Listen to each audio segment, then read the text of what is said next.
1867 খ্রিস্টাব্দে মে মাসে 14 বছর বয়সী সারদা দেবী আবার কামারপুকুরে আসেন।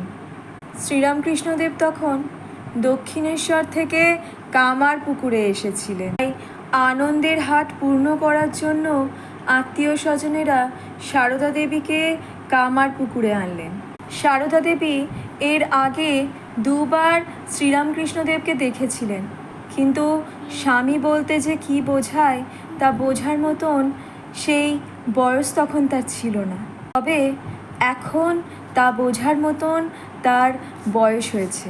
সেদিক থেকে বলা যায় এই প্রথম তার স্বামী দর্শন বা স্বামীর কাছে আসা।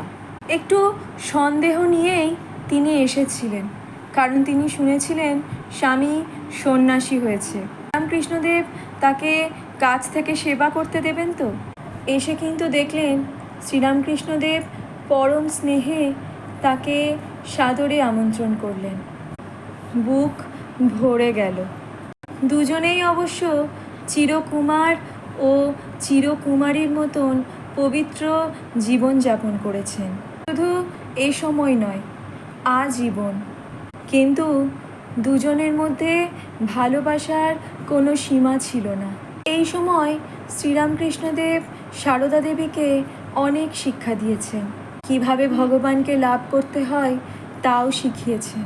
চলতে পাকানো থেকে শুরু করে কেমন ব্যবহার করতে হয় সমস্ত কিছু তাকে শিখিয়েছেন। সারদা দেবীর মনকে তিনি অনেক উঁচুতে তুলে দিয়েছিলেন।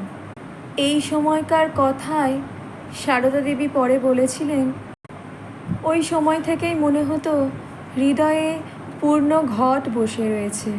হৃদয়ে যেন পূর্ণ ঘট বসানো রয়েছে ভালোবাসার। কখনো তিনি সেই ভালোবাসার অপূর্ণতা বোধ করেননি।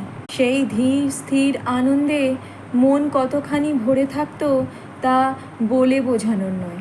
অশান্তি কাকে বলে তা জীবনে কখনো জানলুমই না।